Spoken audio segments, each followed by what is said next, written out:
YTN 뉴스 FM 이동희 뉴스 정면승부 3부 시작하겠습니다. 5월 15일이 스승의 날입니다. 교사가 주인공이 되는 날이지만 오히려 교사들에게는 불편한 날이라고 합니다. 청와대 국민청원 게시판에는 이런 청원도 올라왔습니다. 스승의 날을 폐지해 주십시오. 폐지가 힘들면 차라리 교육의 날로 바꾸어 주십시오. 이 청원을 올린 분이 현직 초등학교 교사인데요. 정성식 선생님을 연결해서 이야기 나눠보겠습니다. 정 선생님. 예, 안녕하세요. 예.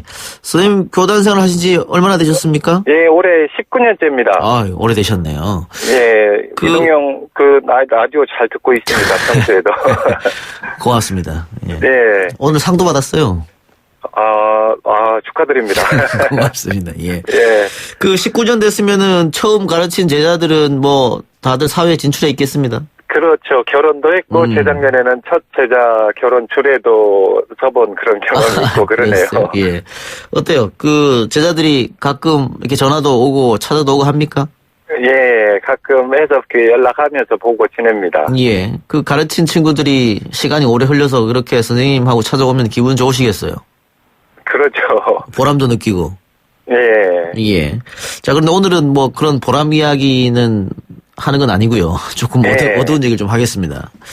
예, 5월 15일 스승의 날 축하받아야 할 날인데, 예. 선생님 스승의 날을 폐지해달라고 청원을 올리셨습니다. 이유가 뭔지 좀 들어볼까요? 저 이제 19년 동안 이제 초등교사로 지내왔었는데요. 예. 발령 초임부터 스승의 날이면 항상 좀 부담스러웠던 것 같아요. 저뿐만 아니라 많은 선생님들이 그때만 해도 촌지나 이런 것들이 카네이션 이런 것들이 좀 있었던 시절이었거든요. 그렇죠. 예. 그래서 온 것들을 가정통신문이나 이런 것들을 통해서 한곡하게 표현을 해도 보내는 학부모님들도 있었던 시절이었고요. 그때만 해도. 예. 그래서 다시 되돌려보내고 했던 이제 그런 일들이 불편했고, 예. 최근에는 또 이제 김영란법 제정 이후로 일찌감치 제 기억으로는 한 10여 년 전부터 그런 문화가 아예 자리 잡았던 것 같아요. 촌지 이런 것들은. 선물이나 촌지는 사라졌다. 예. 예. 그럼에도 불구하고 이제 김영란법 제정은 아주 긍정적인 사회 변화로 인해서 나타난 현상이라고 보는데요. 예. 그런 것들로 인해서 오히려 더 사회가 투명해지고 이러는 것들은 좋은데, 예. 오히려 좀 더 부담스러웠던 거는, 이미 현장에 자리 잡은 문화인데, 촌지를 안 주고 안 받고 이런 것들은 이제 여론에서, 특히 이런 인터뷰도 부담스러워요. 이런 말만 되면. 예, 어떤 말씀인지 알겠어요. 예. 예. 그래서 차라리, 선생님들이 이렇게, 물론 교사만이 스승은 아니죠. 예. 그건 국가 기념일을 교육부에서 주관하고 있는 행사이고, 이 스승의 날이 제가 이제 설문조사도 해보니까 현장에 많은 선생님들이 스승의 날을 부담스러워 하더라고요. 오죽하면 재량 휴업일로 운영하고 있는 학교들도 있고요. 예. 그걸 작년에 폐지 청원을 했었는데 폐지에 대한 아직 국민 정서상 어려움이 좀 있다라는 판단이 좀 들었고요. 폐지가 어렵다라면 원래 교육기본법에 교육 당사자를 학생, 보호자, 교원 이렇게 3주체로 두고 있는데 그러면은 같이 교육의 날로 요즘 교육이 죽었다 이런 이야기도 많이 하는데 1년에 하루만이라도 교육 당사자들이 교육의 의미를 같이 한번 생각해보면 좋지 않을까 그런 판단에서 청원을 하게 됐습니다. 그러니까 어쨌든 스승의 날이라고 1년에 한 번 정해져 있기 때문에 촌지나 선물이 없었다고 합니다만 선생님들도 그렇고 학부모나 학생들도 부담이 되니까 게다가 김영란법 같은 게 있어서 이거 우리가 이거 받으려고 하는 것처럼 그런 날인 것처럼 오해도 국민들이 하고 있고 실제로 여론에서 언론에서 그런 보도도 심심찮게 등장하고 있죠. 그러니까는 그렇다면 좀 없애달라 이런 말씀이시네요. 이제 없애는 건 서운해하기 때문에 다른 과학의 날, 법의 날, 철도의 날 이러는 것처럼 같이 교육의 날 이런 의미라면은 서로 그런 부담은 사라지지 않을까 그런 생각이죠. 다른 동료 교사들은 이 청원에 대해서 어떻게 생각하고 계십니까? 선생님들은 주로 젊은 교사들은 많이 찬성 입장이고요. 그다음에 이제 조금 경력이 되신 선생님들 중에서는 그래도 좀 있어야 될 교권도 많이 추락했는데 스승의 날마저 없애면 교권이 더 추락하는 건 아니냐 이런 의견 주시는 분들도 계시더라고요.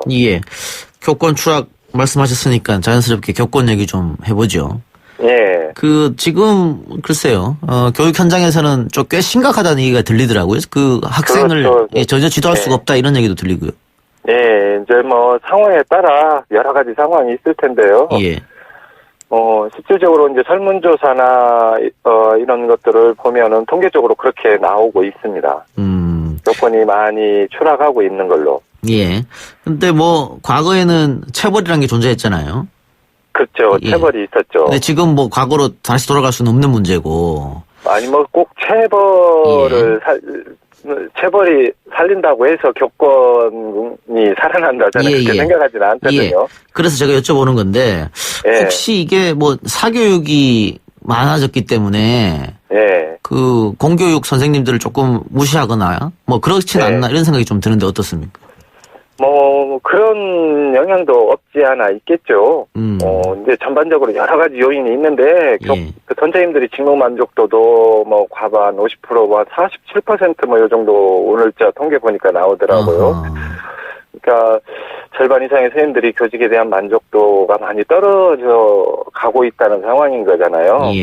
이게 좀 가장 심각한 것이고, 실제로 뭐, 교권 침해 여러 가지 요인들이 있는데, 학부모나 학생들로 인한 교권 침해, 그리고 교육 당국으로 받고 있는 교권 침해 여러 가지 유형들로 좀 분류를 해볼 수가 있습니다. 예.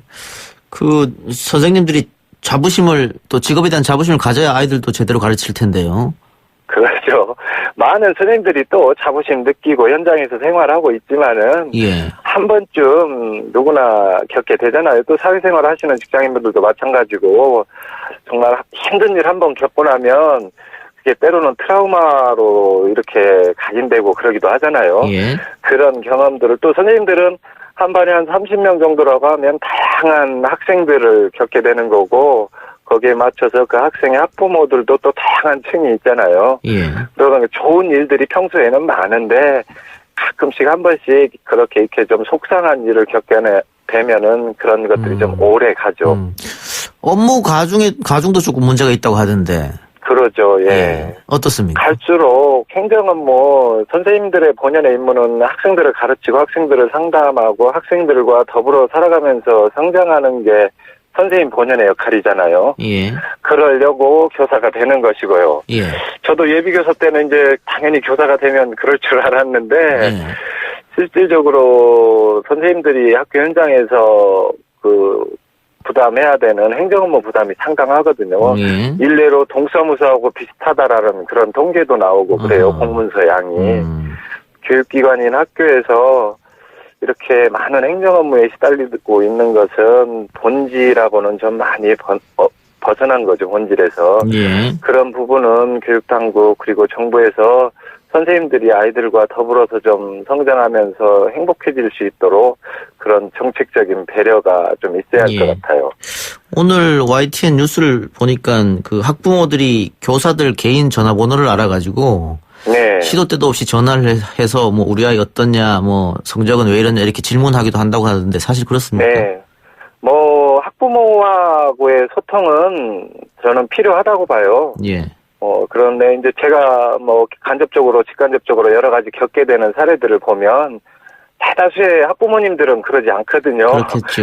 그러나 이제 한 번쯤 그런 일을 겪고요. 저도 교직 생활하면서 겪어봤던 적도 있고 그런 일들이 좀 힘들게 하는 거죠. 본질과 예를 들어서 아이를 조금 더 가르치고 싶어서 이제 조금 한글이 더디고 이런 아이들 우리 뭐 이렇게 좀 선생님 욕심이잖아요. 어떻게든 저 한글 깨쳐야 되는데 그러면 왜 내 새끼 기죽이냐 하지 마라. 그러면 과연 내가 어떻게 해야 되지라는 이런 난감함 이제 단편적인 예로 제가 겪었던 예인데 그런 것들을 이거보다 훨씬 더 심한 예는 많은데 방송하기에는 조금 적합하지 않은 것 같네요. 그런 일 겪으면 어떻습니까? 주임하고 상담하거나 뭐 이야기도 하고 합니까? 그러죠. 사기가 일단 뚝 떨어지기 때문에 특히 이제 초임 교사들이요. 이제 경력이 얼마 되지 요즘 젊은 교사들 정말 많이 똑똑하잖아요. 뭐 내신 1등급 정도는 받아야 선생님 될 수 있는 정도의 수준인데 자존감이 뚝 떨어져요. 많이 선생님들이 그런 일을 한 번쯤 겪고 나면 그래서 이제 후배들 같은 경우, 후배 선생님들 같은 경우도 그런 일로 힘들어할 때 선배 선생님들이 좀 어떻게 도움을 줘야 하는지 이런 교직 생활에서의 경험 이런 것들로 인해서 좀 도움을 주고 있는 상황이죠. 그럼 어렵게 교단에 들어와서 이런 여러 가지 각종 스트레스로 인해서 그만두는 분들도 계시겠습니다. 그렇죠. 최근에 명예퇴직이 좀 많이 늘어나고 있는 상황이죠. 그래서 20년 이상이면 이제 명예퇴직을 할 수 있는데요. 정년을 다 채우지 않고. 이제 평생 아마 처음에 명예퇴직 하려고 교단에 들어오는 사람은 없을 거예요. 그런 일을 몇 차례 이제 겪고 나면 버틸 힘을 잃는 거죠. 그 선생님이 생각하는 교권을 조금 보호할 수 있는, 강화할 수 있는 방법이 있을까요? 그러니까 제가 아까도 말씀드렸지만 우리 교육기본법에는 그 교육 당사자로 해서 학생, 학부모, 교원 이렇게 3주체를 언급을 하고 있다라고 말씀을 드렸잖아요. 그러나 지금 현행 모든 교육 정책이나 이런 것들은 교원에게만 많은 책임이 실제로 다 주어지고 있거든요. 뭐 교육활동 보호를 위한 특별법도 있는 사실이지만 이름값을 못하고 있는 상황이고요. 그 모든 것들을 다 선생님 혼자 다 감당해야 하는 상황이라서 실질적으로 아까 제가 예를 든 상황만 해도 학생을 보충 지도를 하거나 뭘 하더라도 다 보호자 동의를 받아야 현재 할 수 있는 상황이거든요. 그렇다면 보호자도 교육의 기본법에서 교육의 책임을 부여했고 교원은 당연한 거고 학생에게도 교육기본법에서 책임을 부여했기 때문에 서로 그 책임을 다 3주체가 같이 해나간다라는 그런 정책적 합의가 좀 필요한 것 같아요. 선생님 19년 전에 교사가 되셨다고 하셨으니까 그때보다 지금이 1인당 교사 1인당 학생 수가 굉장히 줄어들었잖아요. 그렇죠. 학생 수는 그때보다는 많이 줄었죠. 그런데 업무량은 늘어났습니까? 그렇죠. 학생 이제 그 새로 생기는 정부가 바뀐다거나 또 사회가 변화하면서 사회가 요구하는 사업, 예전에는 뭐 방과 후 학교나 돌봄교실 이런 것들을 학교에서 하지 않았잖아요. 아하, 그렇군요. 근데 또 새로운 사업들이 또 많이 만들어지고 그렇다면 기존에 있던 사업들이 없어지고 그게 생기는 게 아니고 기존에 있던 것들은 그대로 둔 상태에서 계속 새로운 것들이 더해지기 때문에 업무량은 갈수록 늘어나고 있는 상황이죠. 뭔가 조치가 좀 있어야 되겠네요. 자, 아까 우리가 스승의 날을 교육의 날로 바꾸자 이런 얘기를 했었는데 이 안건을 가지고 교육부 장관에게 일단 간담회를 요청한 상태라고 들었는데 맞습니까? 제가 이제 같이 이제 조만간에 교육부 당국자하고도 요 문제에 대한 간담회 요청을 해놓은 상황인데요. 어찌됐든 뭐 큰 부담, 폐지는 부담스러워하고 있는 상황인데 교육의 날로 바꾼다라면은 교육 당사자들 모두에게 다 해당이 되고 꼭 그 교직계에 있는 분들뿐만 아니라 평생교육도 있잖아요. 그렇게 바꾼다라면 현 정부에서 좀 의지를 가지고 이 명칭을 좀 교육의 날로 바꾸는 것에 좀 강력하게 좀 의지를 갖고 추진해 줬으면 좋겠다라는 그런 의견을 좀 피력할 예정입니다. 근데 저도 해마다 스승의 날 때 그 중학교 고교 은사님들한테 전화 한 번씩 돌리거든요. 평소에요. 평소에. 그날만 하지 말고. 그래야겠네요. 그래서 제 말은 스승의 날이 없어지면 1년에 한 번도 안 하지 않을까 싶어가지고. 아니 뭐 교육의 날이라고 한다라면 그런 이름이 있다라면 또 스승의 날이 예전 역사를 보면 정권의 입맛에 따라 없애기도 하고 박정희 정권 때는 국민교육원장 선포일로 맞춰서 싹 없앴다가 또 전두환 정권 때는 위반된 민심을 수습하기 위해서 또 이렇게 만들기도 하고 막 그랬던 날. 또 스승의 날이 세종대왕 생일을 따와서 이렇게 만들었거든요. 그런 유래도 있고 그런데 어찌 보면 교육의 날로 바꾸면 저는 더 의미는 커지지 않을까 그런 생각을 하게 됩니다. 굳이 이렇게 학교라는 곳에 국한하지 않고. 저희 선생님들은 제 방송을 다 듣고 계시니까 올해 인사는 이 방송으로 대신하기로 하죠. 제 은사님들도 아마 다 들을 텐데 선생님 사랑합니다. 자, 마지막으로요. 방송을 듣고 있던 우리 학부모님들이나 혹은 동료 교사 혹은 정부 관계자 하실 말씀 있으면 한마디 하십시오. 그래요. 아까도 말씀드렸지만 교육 당사자로서 저 한 사람이잖아요, 교사. 예. 제가 기운이 있는 한 우리 아이들과 학교에서 열심히 저는 아이들이 저를 성장시킨 게 많이 있거든요. 네. 때로는 스승의 날을 맞아서 아이들이 내 마음의 스승이다 그런 마음가짐도 해보면서 살아가는데 우리 교원들 아마 이런 마음으로 다 살아가고 있을 거라고 봐요. 저도 부족한 것이 있으면 선생님들도 더 노력할 테니까 예. 학부모님들 그리고 우리 학생들도 같이 교육 당사자로서 우리 교육이 그렇게 많이 형편없지 않다. 예. 우리 살려갈 수 있고 지금보다 더 잘할 수 있다. 그런 좀 자긍심을 같이 갖고 했으면 좋겠고 우리 그 교육 당국들 그리고 정부에서도 이 모든 책임을 학교에만 지우지 말고 교육의 책임은 반절은 학부모는 교육의 수요자가 아니라 같은 교육자이거든요. 그래서 같이 교육을 해나간다 이런 마인드를 가지고 여러 가지 교육 정책들이 좀 만들어졌으면 그런 바람을 좀 이야기해봅니다. 예.